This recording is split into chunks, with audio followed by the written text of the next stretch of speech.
Hola chicos, buenos días. Esperamos tantito que se conecten los demás y ya comenzamos. Buenos días, Miss. Sí, gracias. Buenos días, profesora. Buenos días, buenos días. Buenos días. Buenos días, Clarita.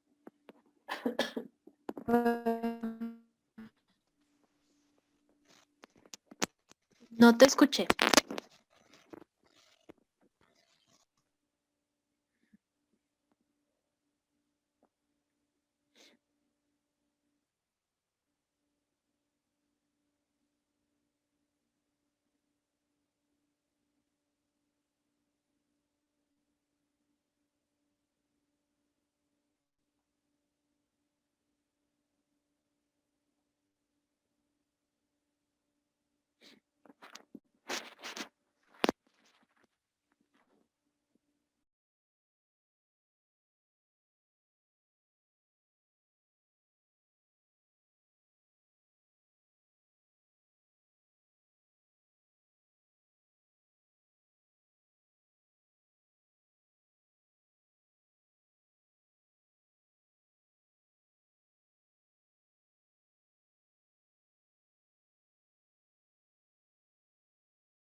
Bueno, creo que ya están todos.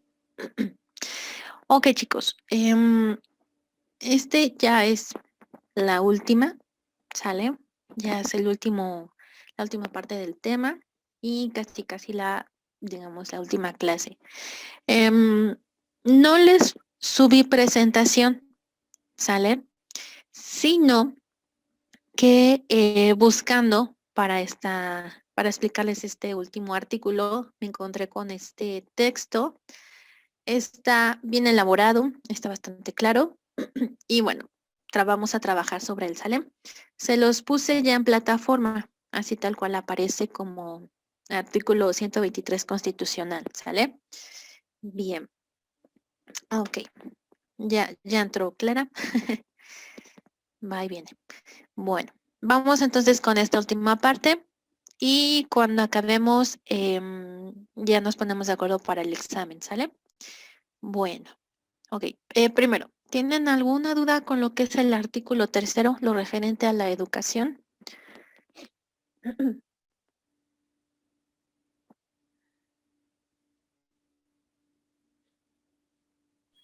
que yo no, Miss. ¿Seguros? No tanto tampoco. Ok, ok. Bien.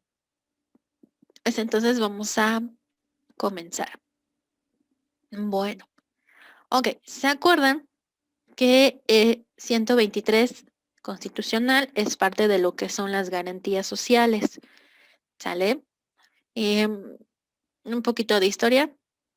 Y bueno, ahorita se los voy a mostrar, pero recuerden que nacen estos después de lo que es ya bien nacen después de lo que es la Constitución, ¿sale? De 1917, todas estas, pues, digamos, todo lo que se quiso hacer a favor de los demás con los ideales de la revolución, ¿sí? Ok. Ay, Dios, espérame. Ya, me había enredado. Bien, ¿cómo vamos a poder desglosar el artículo 123? Bueno, uy.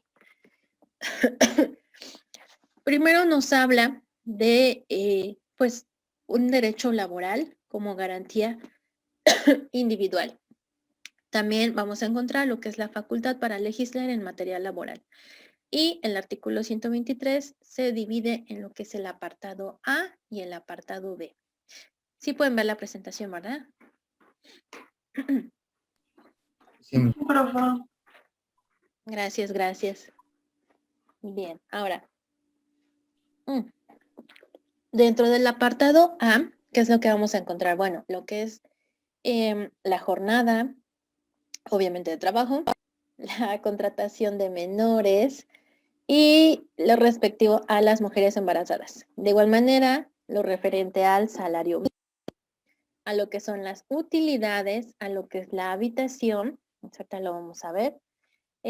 También, pues, la capacitación y el adiestramiento de los trabajadores, lo que viene a ser la seguridad de higiene dentro de las empresas y la unión de obreros y patrones. Eso es lo que contiene el apartado A de este artículo. Y del apartado B, pues lo referente a salarios, vacaciones y el derecho a huelga, ¿sale? De hecho, les puedo decir que, pues, los antecedentes de la Revolución Mexicana tienen que ver precisamente con un evento que sucedió años antes, obviamente, en Cananea, que fue la huelga de Cananea, ¿sale? Toda esta cuestión de exigir mejores condiciones laborales por parte de lo que eran los mexicanos, ¿sí? Había pues algunos extranjeros trabajando y ganaban muchísimo más que los mexicanos, ¿sale? Con mexicanos me refiero a básicamente los campesinos que llegaron a trabajar en esa fábrica, me parece que era en Cananea, ¿sale? Si ustedes buscan así antecedentes de la Revolución Mexicana les va a aparecer, y me parece que es de 1906 la huelga, ¿sale? No solo exigían un mejor salario, sino también mejores condiciones de trabajo, ¿va? Ok. Se me vino a la mente y se los quise compartir. Bien. Ay, Dios. Dejen que avance un poco. Ya saben que mi compu es lenta. Bien. Ok. ¿Qué vamos a hablar? Garantías individuales en materia laboral. Yo aquí lo seleccioné para, digamos, ajustarnos a lo más relevante del texto. Ustedes lo tienen sin la selección, ¿sale? Ok, ¿qué nos dice acá? Bueno, ya saben, ¿no? Lo que tiene que ver con la Constitución política. Obviamente es nuestra ley fundamental y de ella pues emanan todo lo que son las leyes y normas que rigen la conducta pues de todos nosotros, ¿sale? De todos los ciudadanos. Ok. Acá lo podemos ver, ¿sí? Del lado derecho. ¿Cuál fue uno de los anhelos en nuestra Constitución Federal en materia del trabajo? Bien. Este autor pues nos habla de que la Constitución es básicamente eso, una respuesta justa a lo que son o lo que eran más bien las condiciones extremas de explotación que antes de la Constitución del 17 pues sufrían todos los trabajadores, ¿sale? Em, Tal cual como lo es que Norma Suprema consideraba o lo que se quiso plasmar en ella fueron mejores condiciones laborales y también de vida para los trabajadores. Asimismo, pues este incremento en los recursos para tener una mejor relación con el patrón, ¿sale?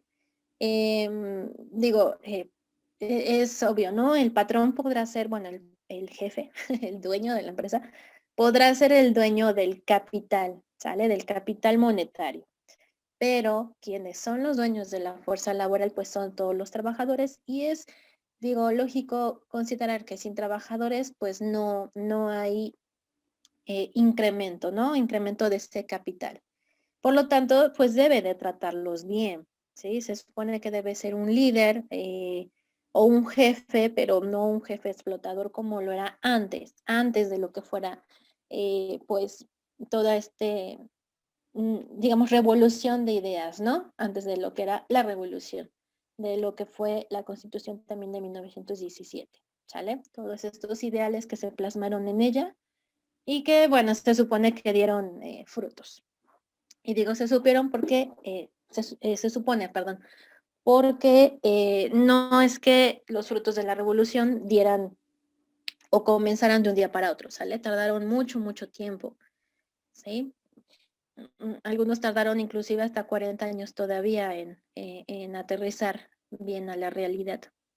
Ok, entonces recuerden, uno de los anhelos, pues precisamente evitar la explotación laboral y llevar a cabo una mejor relación obrero-patronal, ¿sale? ¿Qué más nos habla? Bueno, acá el crecimiento industrializado en el mundo a lo largo del siglo XX, todo lo que fue la historia del sindicalismo mexicano y la reciente inserción de México en la globalización en la economía, así como la especialización internacional del trabajo, han mostrado que nuestra máxima ley ha sido construida para acercar a dos clases protagonistas de un proyecto nacional a partir de un proyecto moderno y democrático. ¿Sale?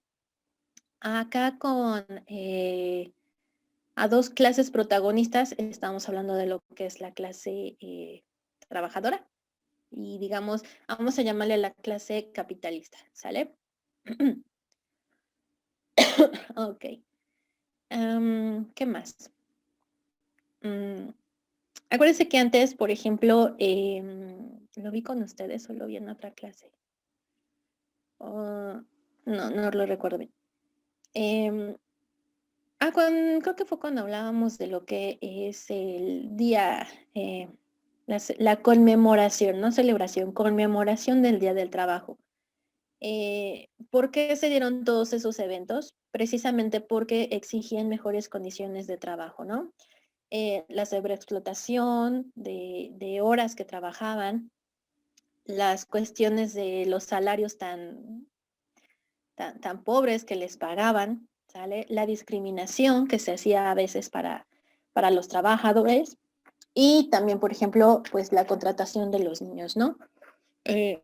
Todos esos movimientos que dieron origen al 1 de mayo, pues era precisamente para conseguir mejores condiciones de trabajo, ¿sale? Y bueno, muchos tiempo después, pues fueron aterrizados en lo que fueron, en este caso, nuestra constitución, perdón, ¿sale? Ok. Bien, acá, si ustedes ya vieron constitucional, ya deben de saber esta parte, que la constitución se divide en dos, que una es orgánica y la dogmática, en la que nos vamos a enfocar para lo que es el artículo 123 constitucional, es en la parte dogmática, ¿sale? Bien. Acuérdense, es esta parte la que contiene las llamadas garantías individuales, que ya vimos, las 29 y unas cuantas más, las cuales van a regular todo lo que tiene que ver con lo que son los derechos fundamentales del hombre, ¿sí? Derechos que son intrínsecamente suyos, ¿vale? Ya vimos lo que fue el derecho a la libertad, el derecho a la vida, el derecho a la libertad de expresión, ¿sí? Todos esos que ya vimos, las 29 garantías, son precisamente los que están comprendidos en lo que son la parte dogmática de la Constitución, ¿sale? Ok. Acá nos vuelve a hacer referencia en esta parte de acá a lo que es el artículo, digamos, bueno, no el artículo, lo que la Constitución comienza diciéndonos, ¿no? Que en los Estados Unidos mexicanos todo individuo gozará de las garantías que le otorga esta Constitución, las cuales obviamente no se pueden restringir ni suspenderse, sino en los mismos casos que la misma Constitución establece. Acuérdense que lo vimos que fue el artículo 29 con lo que es la suspensión de garantías individuales en caso de perturbación grave de la paz o alguna otra cuestión que realmente lo amerite. ¿Sale? Ay, ok. Bien. ¿Qué más? Esta parte no se las puse. Bien, acá.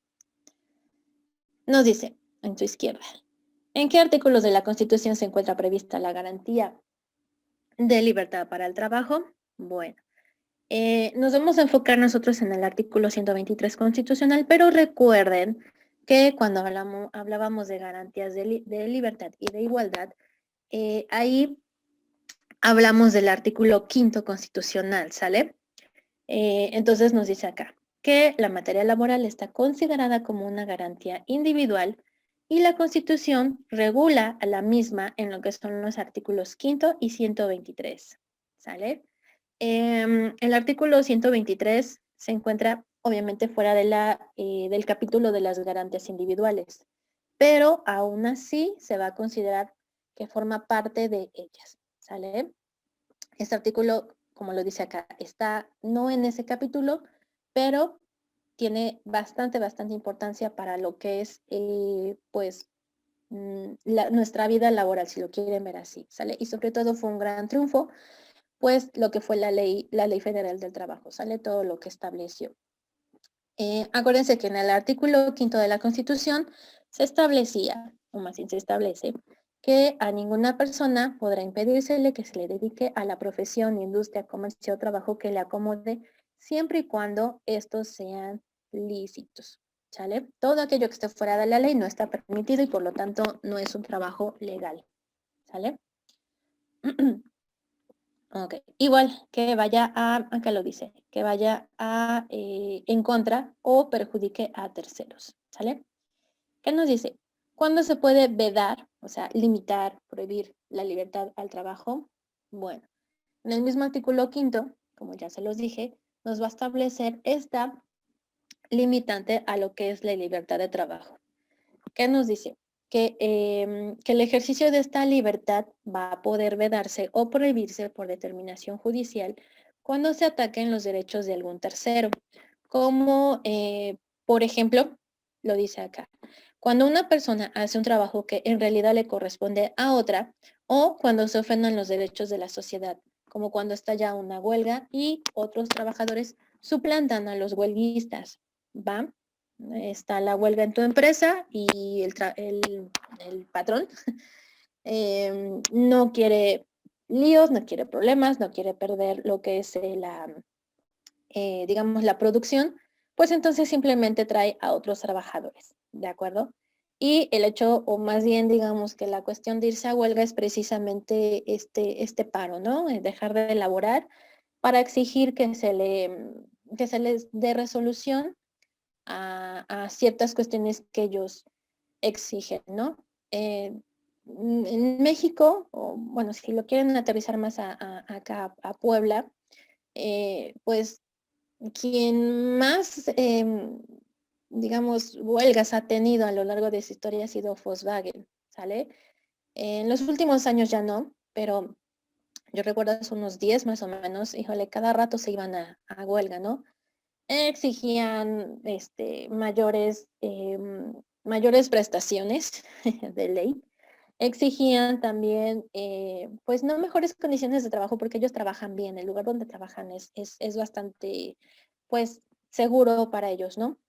Lo que exigían básicamente era sus salarios. Ustedes saben que la Volkswagen, pues, híjole, y todo lo que es la rama automotriz de ese lado, Audi también, híjole, pues sus salarios son bastante altos, ¿no? Todos quisiéramos trabajar en Volkswagen, eh, precisamente por eso, ¿no? Y aparte, pues, se les respeta mucho sus horarios de trabajo, se les respeta mucho ciertas cuestiones, ¿no? Entonces, casi siempre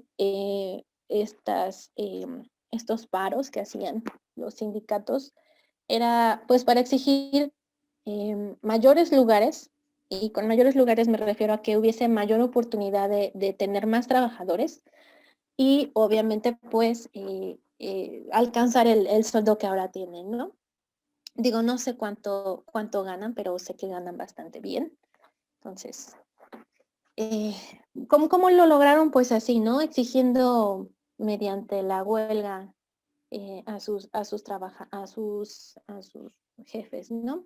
Pero bueno. Ok. Ahorita les voy a explicar algo de la huelga, ¿sale? Que creo que está más al final. Bien, ¿qué más? Ok. Ujú. Acá, bueno, rápido nos dice, ¿no? Cuando hablamos de que se atacan los derechos de terceros, porque se despoja a una persona del trabajo que le correspondería en derecho, ¿no? También me gusta este artículo porque les trae bastantes ejemplos y aparte les trae ejercicios por si los quieren hacer y si no, no hay problema.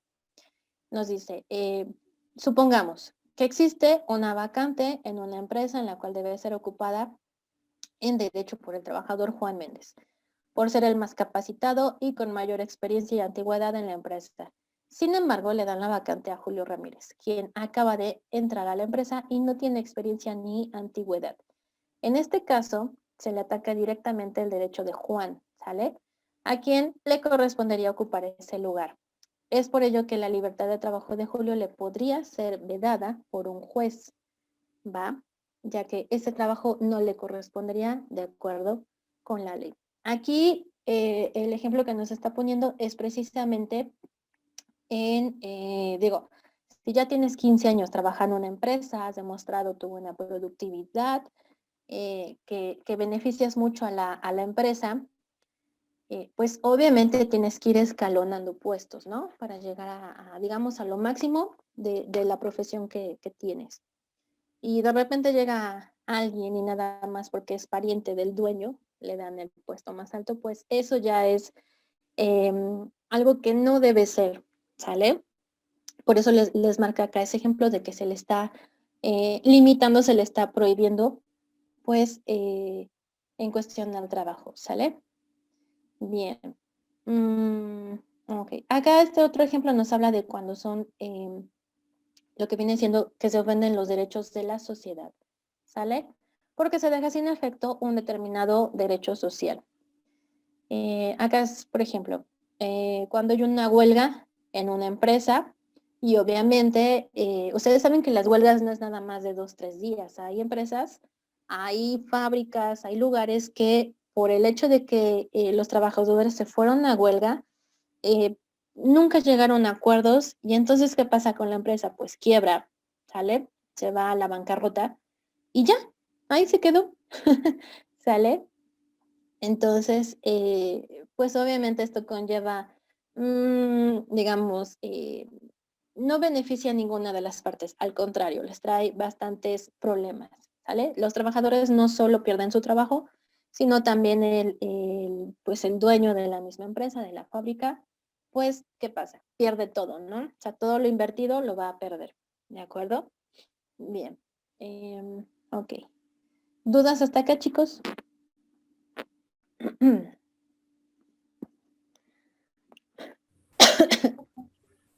No, no, no. Gracias. No, profa. Ah, tienen unas ganas. Ya están en exámenes, ¿verdad? Sí, ya están en exámenes. Sí, pero hoy es la semana de los exámenes. Ok. Está bien, está bien. Yo los voy a atormentar el jueves, no se preocupen. Ok. Bien. Vamos entonces con esta segunda parte. Aquí nos habla de lo que es la facultad para legislar en materia del trabajo, ¿sale?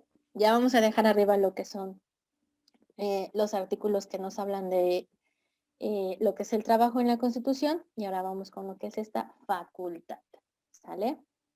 Bien, acá se los puse.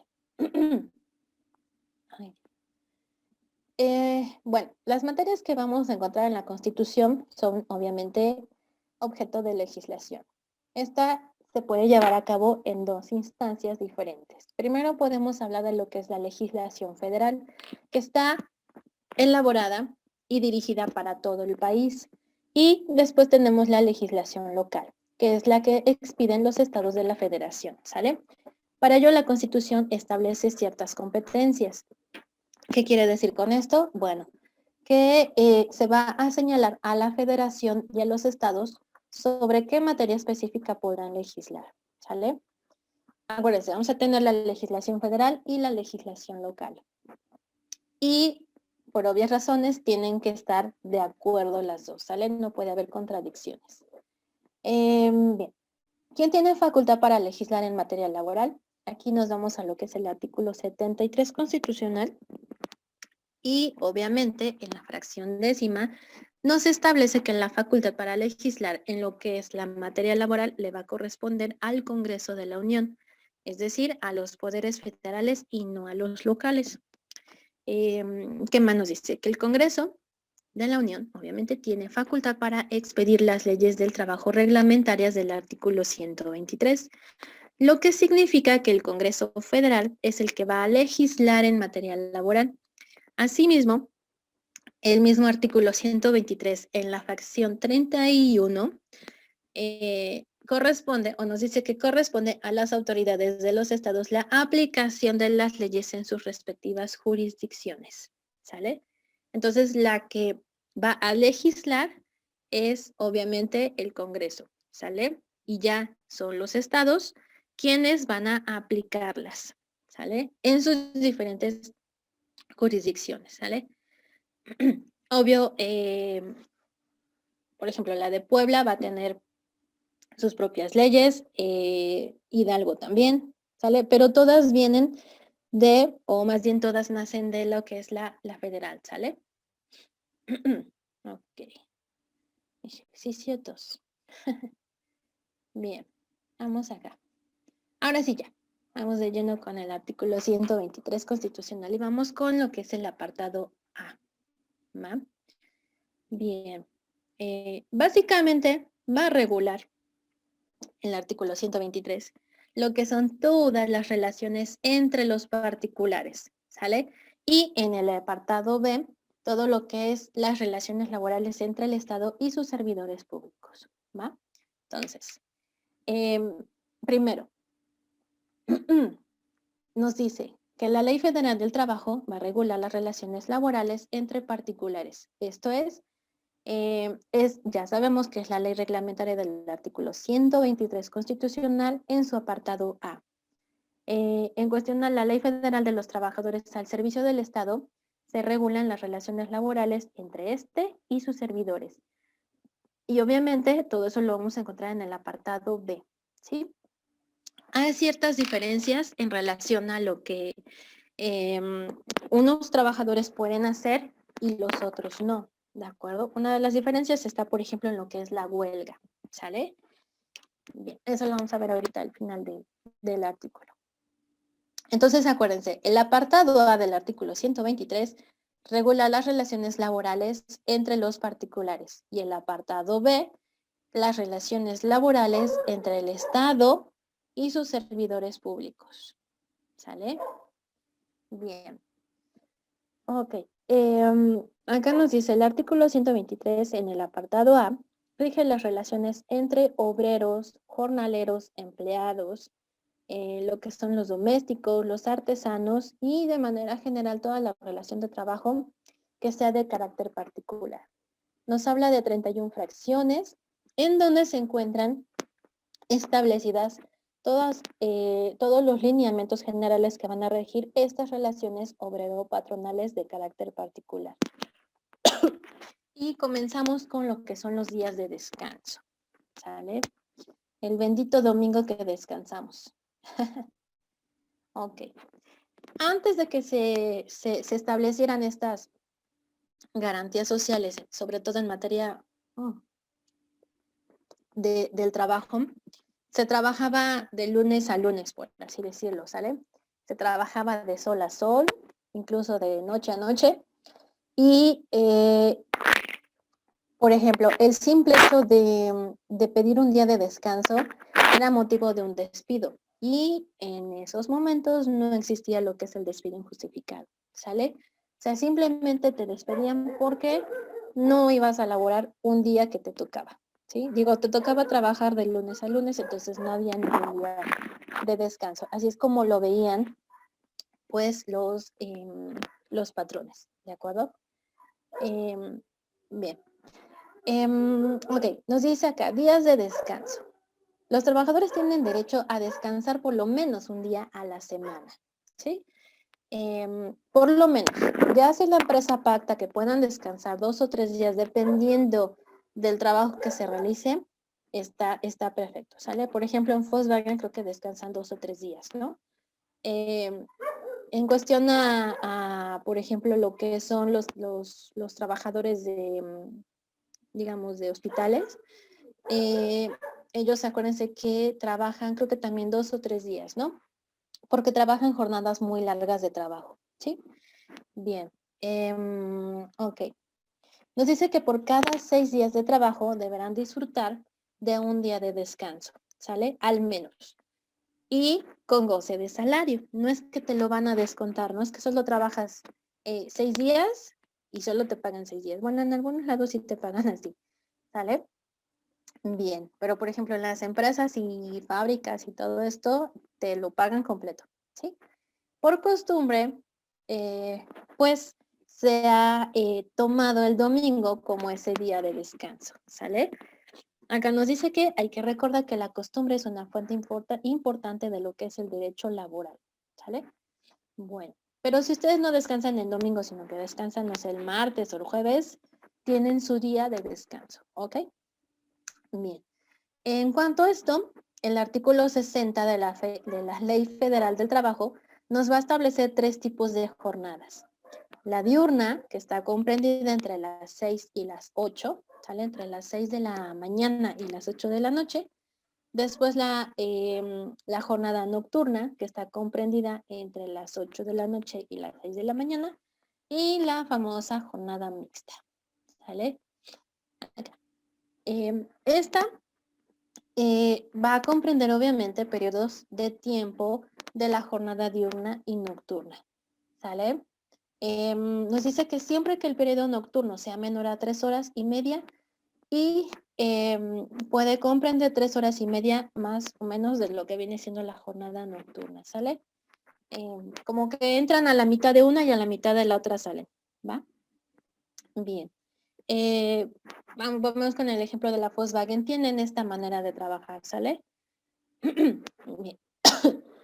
Nosotros, o bueno, por ejemplo, Brian, creo que Brian trabajas nada más en el día, ¿no? Tienes una hora de entrada y una hora de salida, ya, se acabó. Si mal no estoy, ¿sale? Los maestros igual, bueno, por ejemplo, lo que es la educación básica, pues, no sé, de las 7 de la mañana a las 3 de la tarde, ¿va? Lo mismo pasa en los centros comerciales. No, en los centros comerciales no.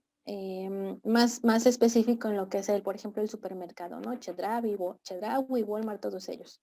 ¿Sí? Trabajan igual por jornadas, ¿sale? Bien. Ok. En este mismo artículo 61, prevé que la duración máxima de la jornada será de 8 horas.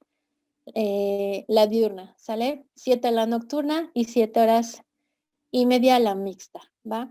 Obvio, la mayoría de los trabajadores del Estado trabajan mucho más horas, ¿sale? Hay quienes entran a las 9 de la mañana y salen a las 8 y media de la noche o a las 9 de la noche. Ya estamos hablando de 12 horas de trabajo, ¿sale? Se supone que por ley está prohibido, se supone, ¿sale? Pero bueno, muchos de ellos justifican tantas horas, estar ahí encerrado en una oficina, porque, bueno, les doy 2 horas de comida, ¿no? Ajá. ¿Y? ¿Sale? O hay otros que simplemente, por ejemplo, los trabajadores de lo que son la federación, ustedes ya conocen, bueno, lo han visto, lo que es este edificio ahí en Ciudad Judicial, que es precisamente el del Poder Judicial, ¿sale? Todo lo que son los juzgados de distrito. Digo, ellos tienen una hora de entrada, pero no sabes a qué horas van a salir, a qué hora, ¿sí? No es que sus jefes bueno, a veces sí, pero no es que los obliguen a quedarse, simplemente que tienen tanta carga de trabajo que se siguen con la jornada, ¿sale? Pero ya no es que estén atendiendo al público, ya no es que estén en audiencias, ¿sale? Simplemente están avanzando en su trabajo, ¿ok? Ellos tienden a salir ya muy tarde o incluso a veces ni salen, ¿sí? Y lo mismo, tienden a trabajar pues los 7 días de la semana, ¿ok? Pero bueno, ahí su esfuerzo se ve reflejado en el salario, ¿no? Ok, bien. ¿Qué más? Ok. Acá nada más les hace mención de que lo que son estas disposiciones del artículo 61 les establecen máximos legales, ¿sale? No puede haber jornadas de trabajo mayores a las que nos marca, se supone. Ok. sí se pueden pactar jornadas inferiores a las que ya están señaladas, o sea, trabajar menos, ¿de acuerdo? Esto ya dependiendo del tipo de trabajo que hagas o de las cuestiones que el mismo patrón vaya estableciendo, ¿sale? Ok, bien. ¿Dudas con lo que son las jornadas de trabajo, chicos?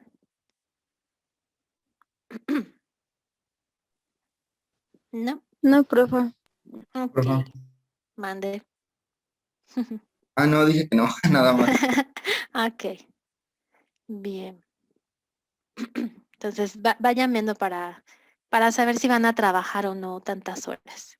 Em, cuando se es profesionista independiente, por ejemplo, que no trabajen para alguna empresa o en su caso que no trabajen para algún em, corporativo jurídico grande, que yo espero que lo lleguen a hacer algún día, si quieren.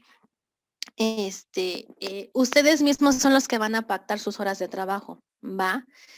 Pero deben de tener cuidado. Por ejemplo, los médicos a veces, ellos dicen, no, pues yo atiendo de 11 a 2 y de 5 a 8.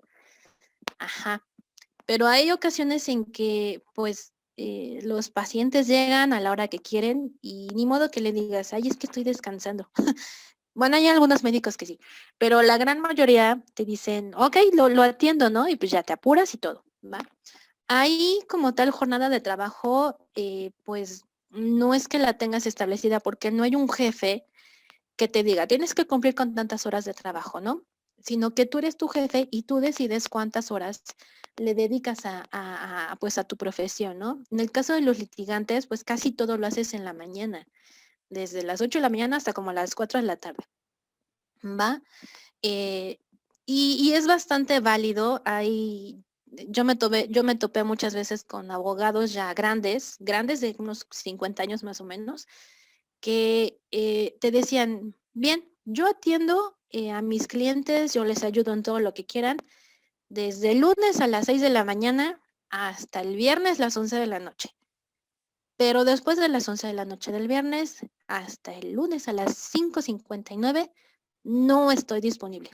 Y de verdad no estaban disponibles, ¿sale? Entonces tienes que ajustar tus jornadas, ¿no? Porque si vas a estar trabajando, pues a la hora que el cliente quiera, pues imagínate, ¿no? A lo mejor te habla a las 3 de la mañana y es una cuestión, digo, sí es de primera necesidad, pero podría esperar un poquito más, ¿no?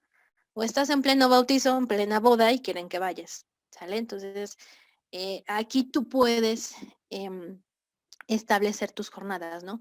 Porque digo, al fin y al cabo no es que te paguen mensualmente, o sea, en este tipo digamos, de ser profesionista independiente, te pagan en el momento, ¿sale? Bien. Y bueno, ya si llegan a trabajar, por ejemplo, en los juzgados de distrito o en algún otro lado así, pues se llevan su cobija, su desayuno, su comida, su cena, sus chanclitas para descansar, ¿sale? Pero bueno, su salario, digo, su esfuerzo, como les digo, se va a ver recompensado ahí, ¿no? Ok. Bien, después de lo que son las jornadas, nos toca esto, lo que son los derechos que gozan las trabajadoras, ¿sale? Aquellas embarazadas, ¿va? Digo, este derecho va enfocado a todas las mujeres, pero más específico cuando pues están en este momento del embarazo, ¿no? Y nos dice acá que las mujeres durante el embarazo no van a realizar trabajos que exijan un esfuerzo considerable y signifique un peligro para su salud. Van a gozar forzosamente de un descanso de 6 semanas anteriores a la fecha fijada aproximadamente para el parto y 6 semanas posteriores al mismo, ¿sale? Lo que vienen siendo 3 meses más o menos, debiendo percibir su salario íntegro y sobre todo conservar su empleo y los derechos que hubiese adquirido por la relación de trabajo. Esto es que si la trabajadora se embaraza, no la pueden despedir por ese simple hecho. Lo cierto es que hay algunas empresas que desde que entras, bueno, desde que ingresas, te preguntan, ¿estado civil? Soltera. Ok. Y ahí te ponen como restricción casi que no te puedas embarazar porque entonces eso será, o la consecuencia será pues el despido, ¿no? No se puede, ¿de acuerdo? Está prohibido por la ley, ¿va? Bien, entonces acuérdense. También esto de las semanas lo pueden, digamos que, vamos a llamarle negociar con el patrón, ¿no? Con la misma empresa. A lo mejor, pues, híjole, el embarazo ha sido todo, todo bonito y decide irse hasta 2 semanas antes de su fecha de parto, ¿sale? Obviamente, las semanas que no ha tomado previas se le van a reponer posteriormente, ¿de acuerdo? A lo mejor quiere quedarse más con el bebé, tal vez puede ser, ¿sale? Pero eso ya dependerá de lo que se pueda llegar a negociar, ¿sale? Pero por ley te dan 6 semanas previas y luego te dan 6 semanas posteriores, ¿ok? Digo, después de tener un bebé, 6 semanas no te alcanzan para recuperarte, pero bueno, ya depende de cómo lo lleves, ¿ok? Y sobre todo, algo muy importante, que durante esos 3 meses te sigan pagando tu salario íntegro, ¿sale? No puede haber ninguna reducción del mismo y sobre todo cuando regresen a trabajar, no puede haber ninguna cuestión de haber perdido algún derecho que ya adquirió, ¿sale? Ok, bien. Ahora, vamos con lo que es el salario mínimo, ¿sale? Ay, el bendito salario. Bueno, es la cantidad mínima establecida que debe recibir en efectivo el trabajador por los servicios prestados en una jornada de trabajo. Este salario mínimo debe ser suficiente para satisfacer las necesidades normales de un jefe de familia en lo que respecta a las cuestiones materiales, sociales, culturales y sobre todo para proveer la educación obligatoria a sus hijos. Bien. Es bien sabido que no alcanza muchas veces el salario mínimo, ustedes lo saben, ¿no? Todos estos problemas de que todo sube menos el salario, parece broma, pero es la realidad, ¿no? Lo que es la canasta básica, a veces, digo, le vas quitando cosas porque si no, no te alcanza. ¿Ustedes han visto los carritos esos en el súper que dice canasta básica? Yo creo que sí, ¿verdad? Y hay dos, la económica y la no económica. Pero si ustedes se ponen a observar lo que trae esa canasta básica, sean sinceros y díganme si alcanza para una familia de 4, para 15 días que se supone que están hechas, ¿no? Digo, a mí lo que trae la canasta básica del carrito del súper no me va a alcanzar, pero ni para una semana, ¿sale?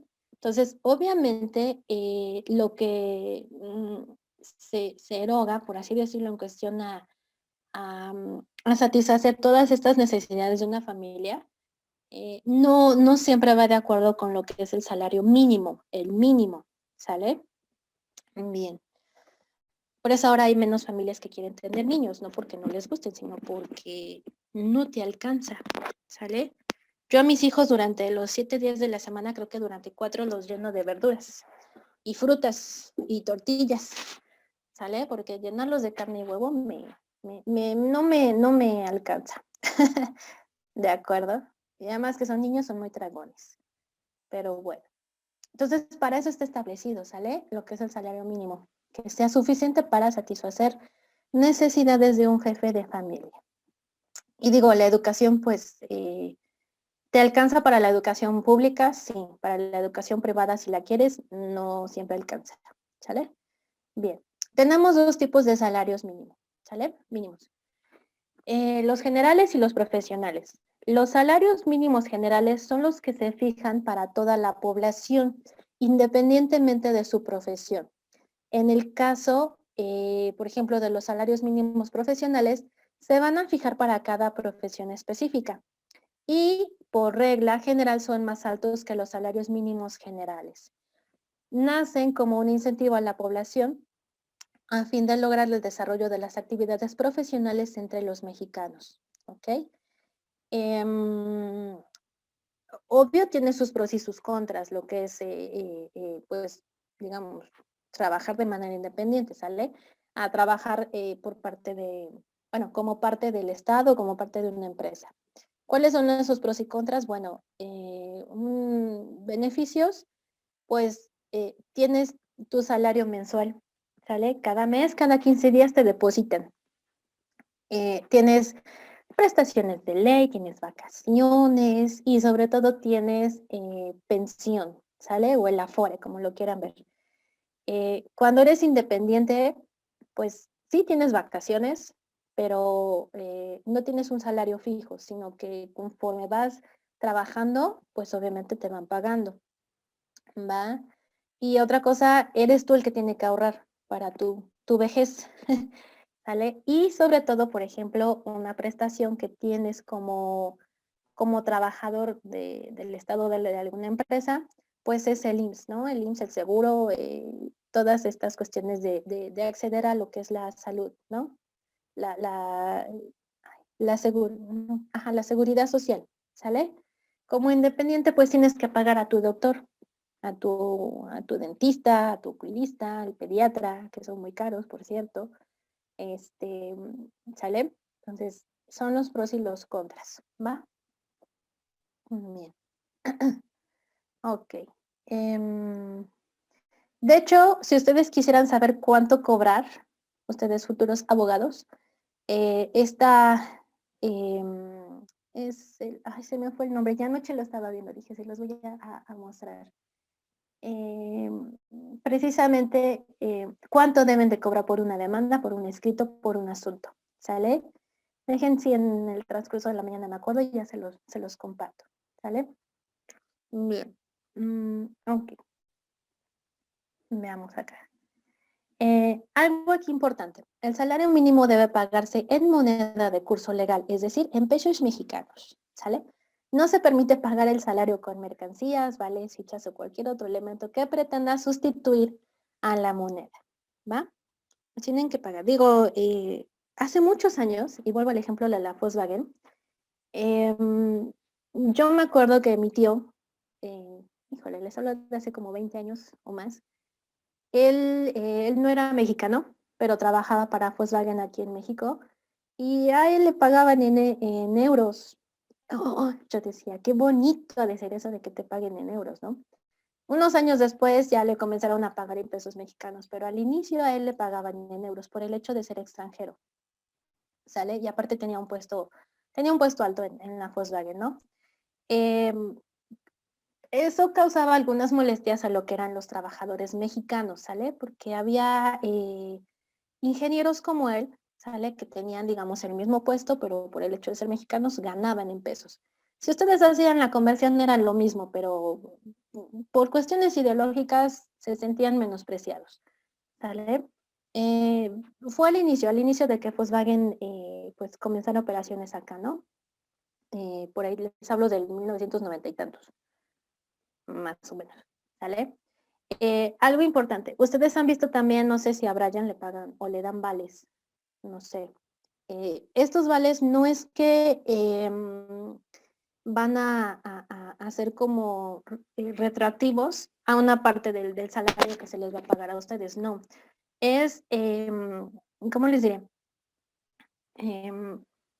Los vales de despensa vienen a ser como una retribución, por así decirlo, por todas las cuestiones que a ustedes se les van reduciendo de su salario, ¿no? Lo que es que se paga el impuesto esto, que le pagan el impuesto allá, ¿de acuerdo? Es como, digamos, como una retribución, por así decirlo, ¿sale?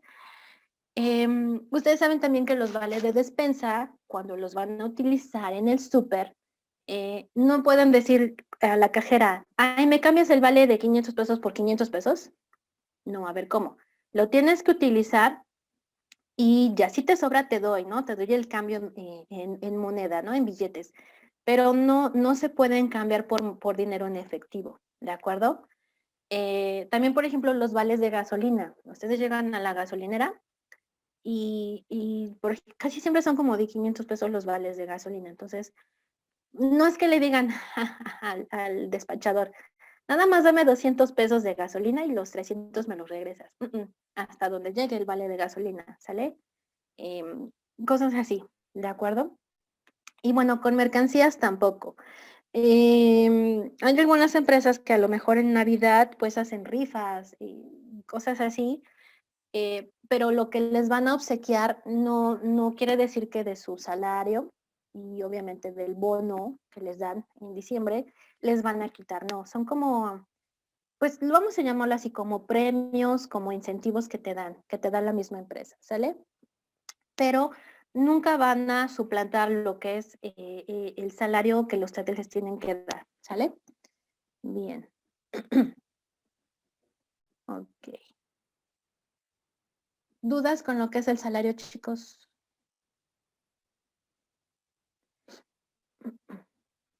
¿No? Ok.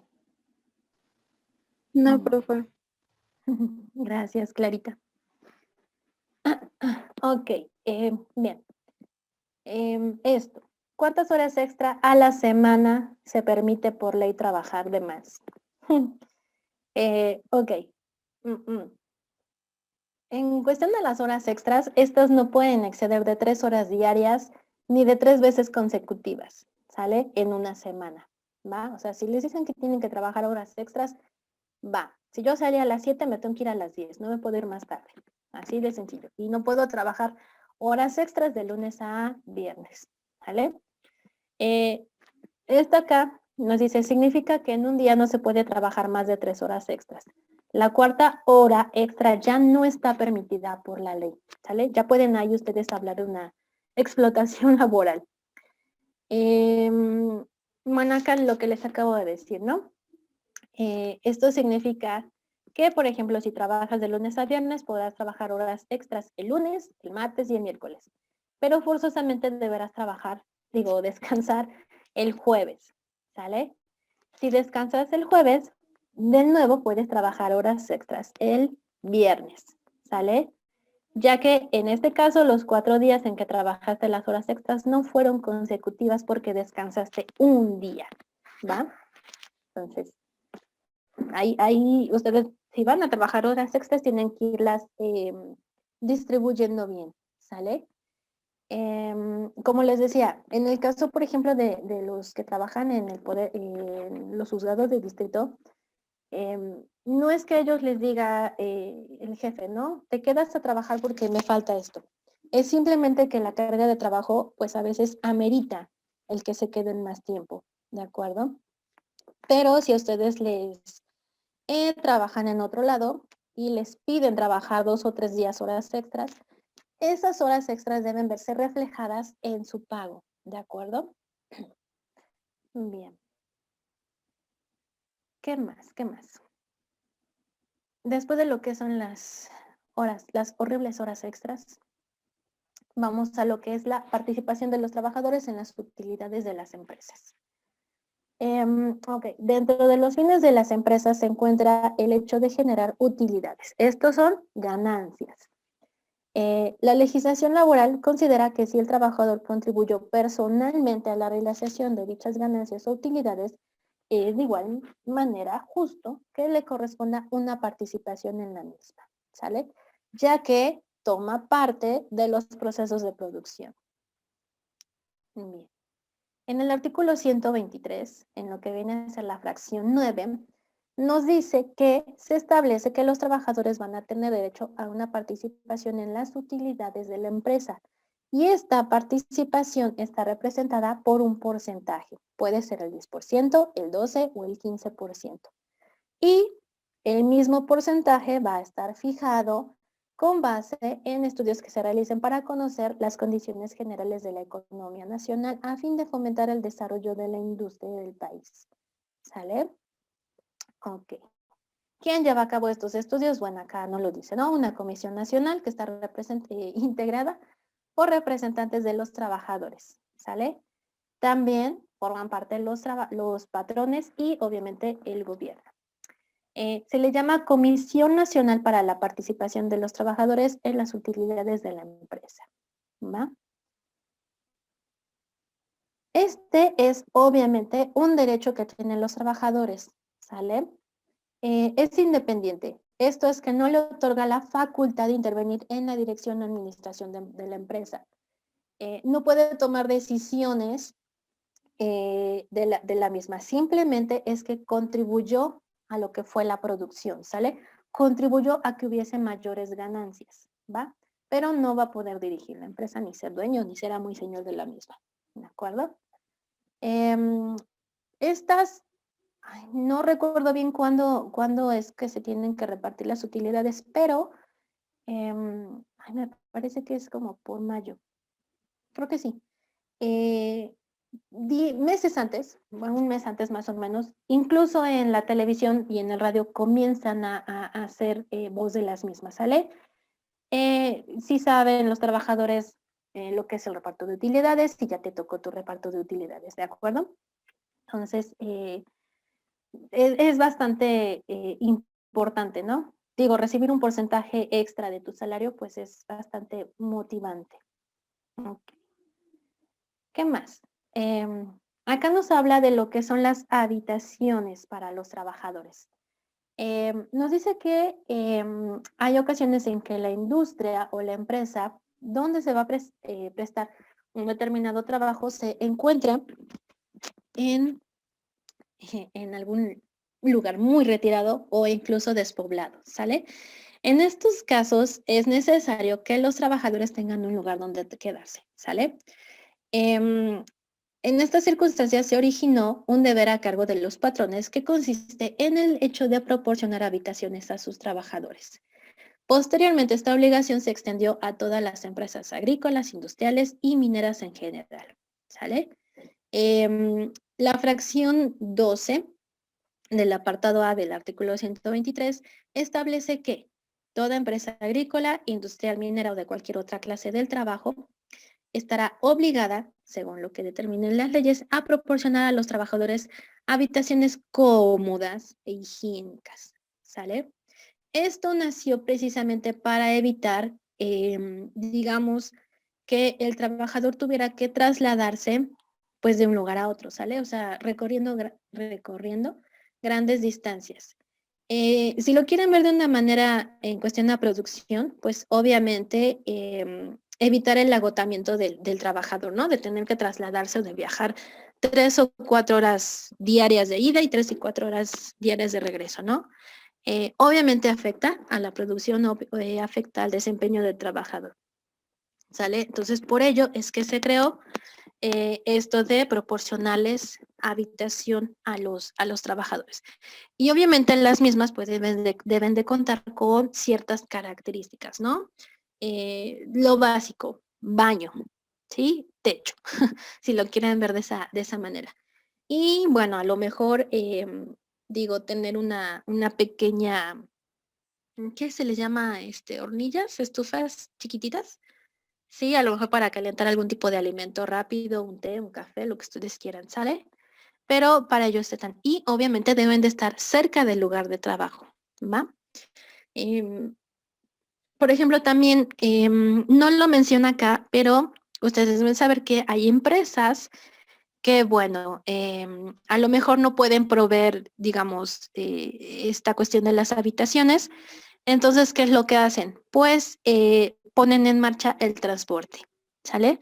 Por ejemplo, la Volkswagen, volvemos de nuevo con ellas, Volkswagen, Audi, lo que hace es que tiene transporte de personal, ¿no? Y se supone que es más seguro y obviamente pues está destinado a recogerlos, ¿no? Tienen diferentes rutas precisamente para aquellos que viven un poco más lejos y que puedan llegar a tiempo a sus lugares de trabajo, ¿va? Bien. Ya, sería lo único en relación a este apartado. ¿Sale? Bien. Ok. Obviamente hay un fondo, ¿sale? Aquí nos habla de que la Constitución prevé la creación de un Fondo Nacional de la Vivienda que tiene como fin instituir depósitos a favor de los trabajadores y este dinero se va a utilizar para otorgarles financiamientos y de esta manera pueden adquirir las habitaciones, ¿sale? Y bueno, otro que tenemos muy, muy importante pues viene a ser el Infonavit, ¿sale? El Infonavit precisamente nació para que todos aquellos trabajadores del Estado pudieran adquirir una casa, ¿va? Aunque a veces el Infonavit te pone más trabas de lo que te ayuda. Pero bueno, ok. Ahora, vamos con lo que es la capacitación y el adiestramiento. Exactamente. Híjole, te ponen muchas trabas con el Infonavit. A mí me tocó hace algunos años que un señor, un amigo de mi papá, quería pues, sacar su dinero del Infonavit precisamente para construir una casa. Y ay, para empezar, no te dejan entrar si no eres el interesado, ¿no? Entonces, pues ya, después de media hora me dejaron pasar. Y te empiezan a preguntar, bueno, el señor, ¿y dónde va a construir? ¿Y qué materiales va a utilizar? ¿Y de dónde conoce al arquitecto? ¿Y de dónde va a sacar a los trabajadores? ¿Y la casa va a ser muy grande? Ay, bueno, eso creo que ya es muy, muy aparte, ¿no?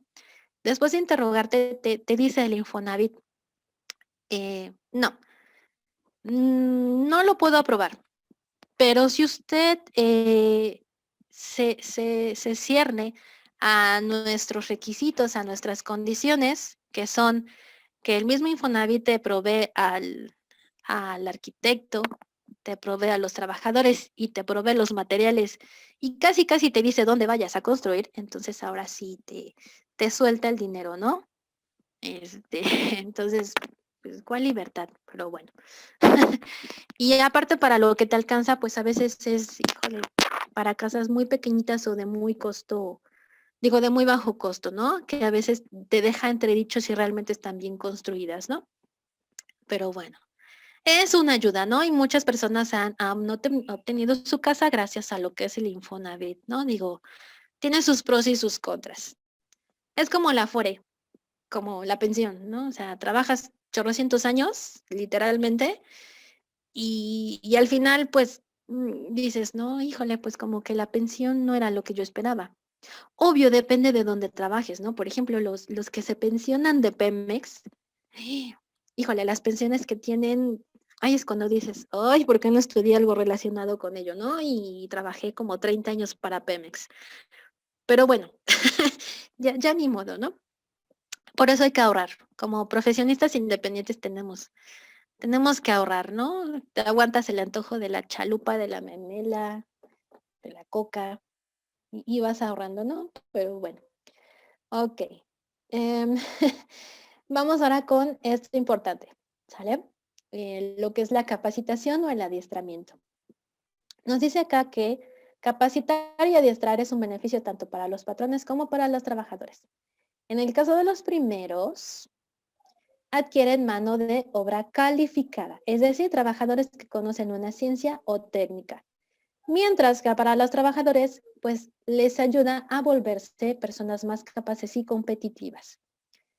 En el caso de lo que es la capacitación implica habilitar al trabajador, tenerlo en aptitud de desempeñar su trabajo de una mejor manera y obviamente esto lo va a reflejar por la obtención de conocimientos nuevos. El adiestramiento consiste en enseñar, en instruir al trabajador en el trabajo que desempeña normalmente y se busca lo que es el perfeccionamiento, ¿sale? Entonces, acuérdense, la capacitación implica habilitar al trabajador, hacerlo más apto para desempeñar su trabajo mediante la obtención de nuevos conocimientos. Y el adiestramiento es cuando enseñas, instruyes al trabajador en el trabajo que va a desempeñar o más bien que ya está desempeñando, ¿sale? Lo va a perfeccionar, ¿de acuerdo? Bien. Acá obviamente la Constitución establece una ley reglamentaria que va a determinar los sistemas, los métodos y los procedimientos conforme a los cuales el patrón debe cumplir con dicha obligación de capacitar y adiestrar a sus trabajadores, ¿sale? Bien. Ahora vamos con lo que es la seguridad de higiene. Esto creo que lo van a ver después en seguridad social también. Bueno, seguridad y higiene. Nos dice que el patrón está obligado a dar cumplimiento a las normas sobre higiene y seguridad en las instalaciones. Asimismo, debe procurar adoptar medidas adecuadas para prevenir accidentes en el uso de las máquinas o instrumentos de trabajo. ¿Sale? Todo lo que ocurra dentro de la jornada laboral al trabajo viene a ser algo así como responsabilidad indirecta, por llamarlo de alguna manera, del patrón, ¿sale? O sea, quiere decir que debe responder, debe indemnizarlo o debe de darle pues los días que le correspondan para que sane, ¿va? Dependiendo muchísimo del accidente que haya tenido. Digo, si es un accidente en el que perdió la mano, pues obviamente ya no va a poder desempeñar el trabajo y entonces hay que indemnizarlo, ¿va? En estas cuestiones hay que tener mucho cuidado porque a la hora de hacerlo, pues muchos patrones se escudan, ¿no? En el hecho de que a lo mejor se distrajo. Fue su culpa o llegó un poco alegre al trabajo, ¿no? Entonces, digo, hay que tener cuidado y sobre todo ellos son los que deben de checar que las instalaciones, que las máquinas trabajen bien, ¿sale? Digo, hay trabajos que de por sí son muy riesgosos, pero eso no exime a los patrones de estar al tanto, estar al pendiente de sus trabajadores, ¿de acuerdo? Igual, si es una empresa donde, no sé, se llevan a cabo pues cuestiones no sé, químicas, cosas así, farmacéuticas, todo ese tipo, pues digo, si el trabajador no es el que cumple con las normas establecidas, pues obviamente es su responsabilidad, ¿sale? Pero para eso, pues como les digo, el trabajador es, el patrón es el que debe estar atento, ¿sale? Y obviamente exigirles que los trabajadores cumplan con estas normas de seguridad e higiene, ¿va? Ok.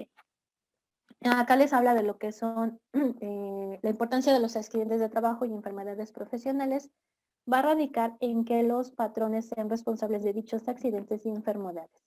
Cuando suceden, deberán pagar a los trabajadores una indemnización proporcional al tipo de la enfermedad o accidente sufrido. ¿Sale? Hace muchísimos años en Estados Unidos se dio el caso de en una fábrica donde, si me no recuerdo, elaboraban relojes. Sí, creo que eran relojes. Pero tenían la peculiaridad de que brillaban en la noche, ya saben, ¿qué? Fosforescentes, fluorescentes. Sí, fosforescentes, fluorescentes, ¿no? En aquella época, les hablo como de 1915, 1920, no sabían que esta sustancia que hace que las cosas brillen en la noche bonitas, pues eran altamente venenosas, ¿sale? Entonces, obviamente las chicas que trabajaban, porque eran mujeres, porque eran como más detallistas, sin saberlo se fueron envenenando. En esa época el patrón lo que dijo es que habían muerto de sífilis, ¿sale? Aun cuando él conocía los riesgos de trabajar con esas sustancias, ¿sale? ¿Por qué lo dijo? Precisamente para no acarrear, por decirlo así, con lo que eran las indemnizaciones y mucho menos con tener problemas legales, ¿sí? Entonces, bueno, todo esto de la Ley Federal del Trabajo, todo esto de lo que fueron las huelgas para exigir mejores condiciones de trabajo, pues todo eso contribuyó a, ¿sale? Ok, vamos con lo que son la unión de obreros y patrones. Nos dice acá que tanto los trabajadores como los patrones han considerado que les resulta más fácil y efectivo velar por sus intereses comunes todos juntos, ¿sale? Y los deben de defender de esta manera, juntos. Sale más efectivo que hacerlo de manera individual. Esto hace que se den las uniones de los grupos que representan y los mismos van a adquirir mucha mayor fuerza e importancia, ¿sale? Hay tanto de patrones como de trabajadores, ¿sale? Uniones. La Constitución Política reconoce esta realidad y por ello establece que tanto los obreros como los empresarios tendrán derecho a coaligarse en defensa de sus respectivos intereses. Podrán formar sindicatos, asociaciones profesionales, etcétera, ¿va?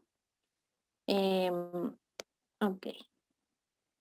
Ahora, derechos básicos de los trabajadores. ¿Qué podemos decir acá? Bueno, la fracción 27 del artículo 123 en su apartado A nos establece aquellos derechos que se consideran fundamentales para los trabajadores y que obviamente son irrenunciables. ¿Sale? No, no se pueden establecer condiciones dentro de los contratos que sean contrarios a estos derechos.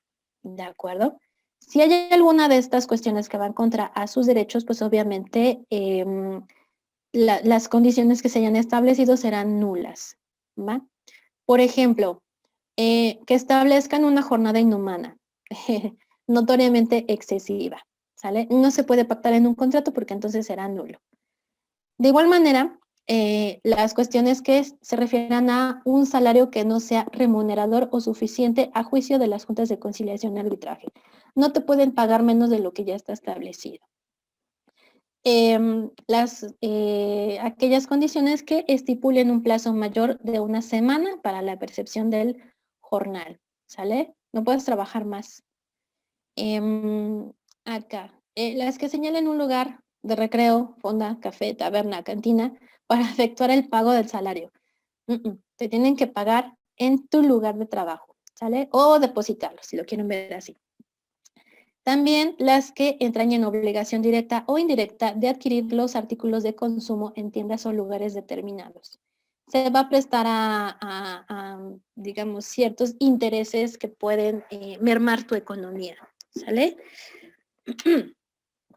No te pueden decir dónde comprar con lo que ganas, básicamente.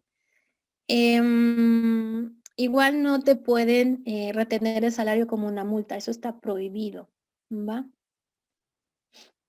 Y por último, las que constituyan renuncia hecha por el obrero de las indemnizaciones a que tenga derecho por accidente de trabajo y enfermedades profesionales. Si te enfermas o tienes un accidente, no estás obligado por nadie y por nada a renunciar a lo que te corresponde por ese accidente, ¿sale? O por esa enfermedad.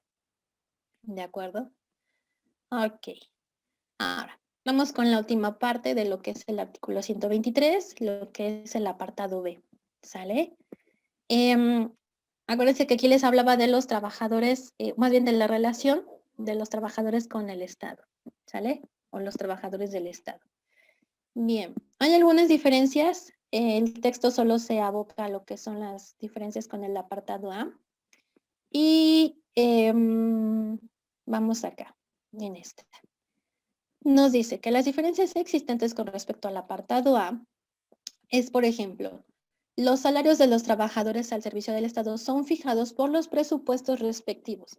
Es decir, que no están sujetos a negociación, ¿sale? Pero en ningún caso van a ser menores que lo que exige el salario mínimo, ¿de acuerdo? Quiere decir que, por ejemplo, en una empresa, bueno, te van a pagar dependiendo de tus capacidades, ¿sale? O del trabajo que vas a realizar. En el caso de los trabajadores al servicio del Estado, pues se supone que todos ganan igual, ¿no? Por ejemplo, ahorita la media son 6,000 pesos, ¿va? Y digo la media. Ok, en el caso de las vacaciones, bueno, el número de vacaciones, el número de días de vacaciones que le corresponden a los trabajadores, digamos, en las cuestiones entre particulares, van a depender de los años trabajados, perdón. Mientras que para los trabajadores del apartado B, se establecen que las vacaciones en ningún caso serán menores de 20 días al año. Acá depende en el primero de los años que lleves trabajados y en el segundo no puedes tener menos de 20 días de vacaciones al año, ¿sale? Ok. Acá, lo que les mencionaba, el derecho a huelga. En el caso de los trabajadores que tienen relaciones con lo que es el apartado A, ¿sale? Nos dice que se puede hacer uso del derecho de huelga cuando las circunstancias lo ameriten, siempre y cuando estén de acuerdo la mayoría de los trabajadores sindicalizados, ¿vale? En el caso de los trabajadores del apartado B, los que tienen que ver con el Estado, se puede hacer uso del derecho de huelga únicamente cuando se violen de manera general y sistemática sus derechos. Y acá que estén de acuerdo por lo menos 2/3 partes de los trabajadores sindicalizados. ¿Sale? En este cuadrito digamos, lo desglosa bien. Los trabajadores que pertenecen al apartado A, la causa, cualquier violación de sus derechos, y debe participar la mayoría de los trabajadores sindicalizados, la mayoría, ¿sale? En el caso del apartado B, nos dice que la causa es la violación generalizada y sistemática de sus derechos y deben participar 2/3 partes de los trabajadores sindicalizados, ¿ok? Por eso rara vez hay huelgas en los trabajadores del apartado B, ¿sale? Es más factible que se den acá, ¿va? ¿Por qué? Porque son relaciones con otro particular, ¿sí? Y por lo general lo pacta conforme a la empresa, conforme a lo que él vaya, pues sí, sus necesidades, ¿sale? Y obviamente, pues les podrían, por ejemplo, violentar el derecho a, ¿qué les gusta? No sé, las horas extras, ¿no? A no trabajar tantas horas extras. En el caso de los del apartado B, bueno, ellos ya saben que tienen un salario fijo, ¿sale? Que a lo mejor su hora de salida no es siempre la que marca el contrato, pero ya lo aceptaron de antemano, ¿ok? Bien, creo que era ya lo último que les iba yo a manifestar. Sí, ok, chicos. ¿Dudas con este tema? Algo que no les quedará. Creo que ha sido el más sencillo que hemos tenido. Ok. Bien. Les recuerdo que este lo tienen tal cual el texto en su plataforma, ¿sale? Bien. Ok. Alguien se nos espantó y se fue. Bien. ¿Dudas, chicos? ¿Algo que no les quedará claro con el artículo 123 constitucional?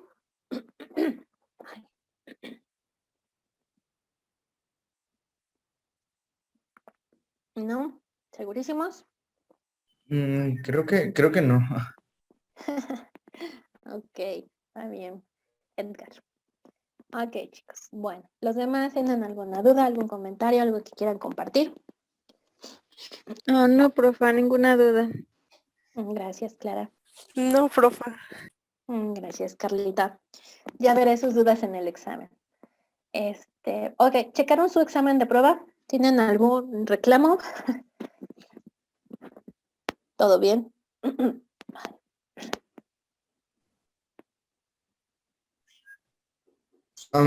Casi estuve a un segundo de que no me diera tiempo contestar una pregunta, pero lo logré. Sí, me di cuenta que a algunos les marcó el tiempo más un segundo, así, literal, ¿no? Más un segundo. Lit. Ok, bueno. Bien, pero en general todos salieron bien, ¿sale? Ok, chicos, bueno. Con esto terminamos lo que es la materia de derechos humanos, ¿sale? Espero que hayan cuidado, que hayan, ¿cómo les diré?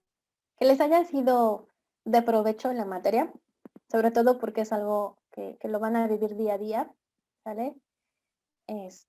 Y sobre todo que hayan adquirido algún conocimiento. Por mínimo que haya sido, ya es bastante, ¿sale? Bien, no sé si los voy a volver a ver en otra materia. Creo que sí, me van a tener que seguir aguantando. Ustedes disculpen, pero de esa manera me mantengo joven. Y, ¿qué les iba a decir? El jueves les voy a programar su examen. Nada más va a ser de los dos últimos temas lo que son garantías de seguridad jurídica y lo que son las garantías sociales. ¿Sale? Oigan, díganme algo. ¿El jueves tienen clase después de nosotros? ¿Tienen una clase después o soy la última? No, profesora, usted es la última clase que tenemos. Ah, ok, perfecto. Bien, sí, para que les dé a lo mejor, les abra el examen 1 hora y media, aunque su examen sea de 1 hora, pero que tengan 1 hora y media más por cualquier cosa. Ok, chicos, bueno, entonces ya les dije. Vale, el maestra, examen. gracias. Sí, de nada. Bien, y creo que ya. Ok, chicos, entonces, pues su examen es el jueves, yo se los programo, después les va a aparecer. Y ya saben que voy a andar por acá por si tienen alguna cuestión, ¿sale? Bien, que tengan un bonito día y nos vemos. Gracias, profesor. Muchas Gracias, profe, gracias, hasta luego. profesora. Hasta luego. Adiós, que estén bien.